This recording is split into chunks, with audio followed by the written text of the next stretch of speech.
Hey everybody, welcome back to the channel where we review anything and everything. And today we're getting into a couple of Lego items. These are three items actually here.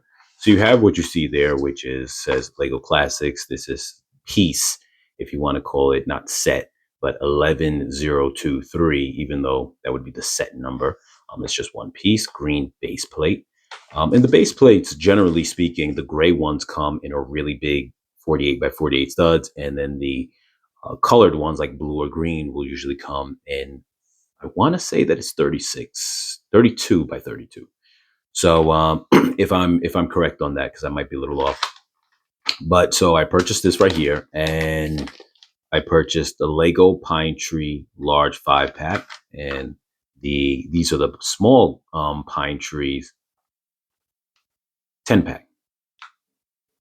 Should be 10 in here. 1, 2, 3, 4, 5, 6, 7, 8, 9. There's 10 back there. So link's going to be description for all three of these items here. So I'm just going to do a quick little unboxing of each thing. That is the tall tree.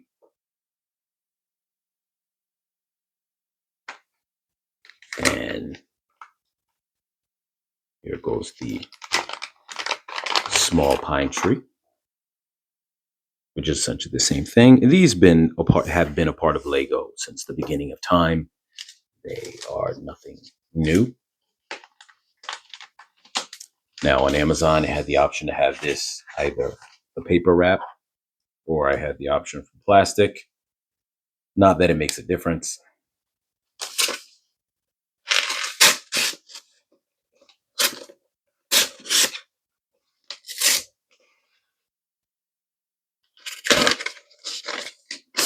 So here you go. Obviously, something like this is normally used for grassy fields, some kind of thing of that sort. So, and you know, the base plates have always been a basis for, you know, people starting off their sets in terms of putting things together.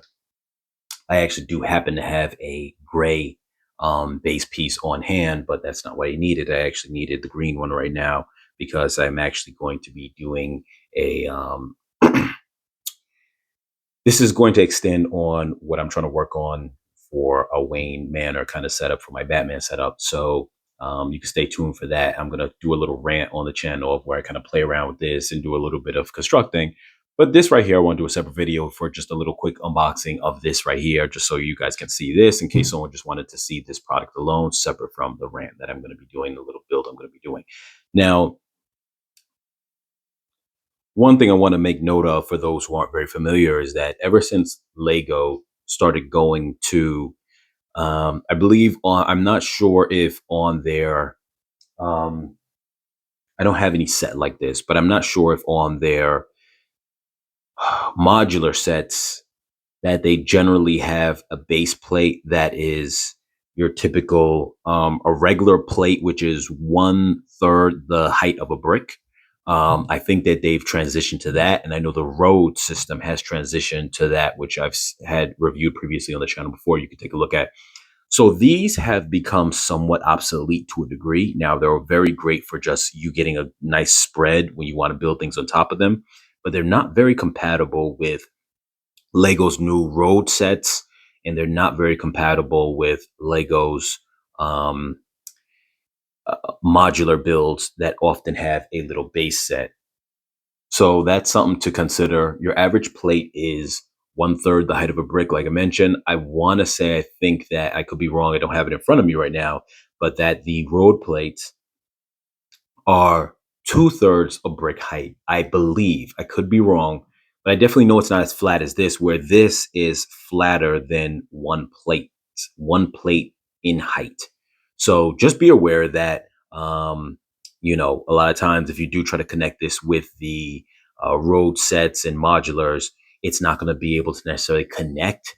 It will just be able to be maybe side by side, but you can't actually connect it. And part of the reason why is because there's no way to make this, which is not the height of a plate, ever match with a plate. Because let's just assume that this is half the height of a plate. It might be less than that, but let's assume it's half the height of a regular standard plate.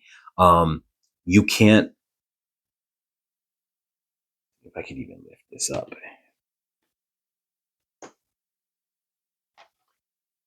You cannot, obviously you can see here, and they've been doing this for the ages of time because they probably never thought, there would be something below this, but you can't stack this up on anything. So for that reason, there's no way to elevate this in any way or put like another sheet above it. In addition, if you put a regular one size plate on it, you're now taller than another regular plate. So that in itself becomes a bit of an issue. Now you could connect all of your Lego area by putting this type of base plate underneath it all, whether it's the gray one, which is bigger, or this green one, but connect them all with base plates underneath your entire layout. So that would mean that you would put roads on top of these base plates, your modules on top of these base plates, and then you could kind of connect them all like that, because side by side they'd be the same height and you just use some kind of bricks or whatever to connect them. But if you're not going to go about it that route, then essentially this can't be your base unless your entire area is based underneath this, which is a thing if you're just going to do a little small town that's not that big.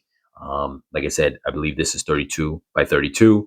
The gray plate is 48 by 48 because that's really the basis that you're going to use to build a city. But if for whatever reason, like I said, you're not using this as your underlining support for your entire city, then kind of don't use any of them unless you're just going to put this plate side by side next to something, but not necessarily attached. So that's just it. I want to give you guys a little bit of information along with the unboxing of this. And as always, you guys like, share, comment, subscribe, and I'll catch you guys in the next video.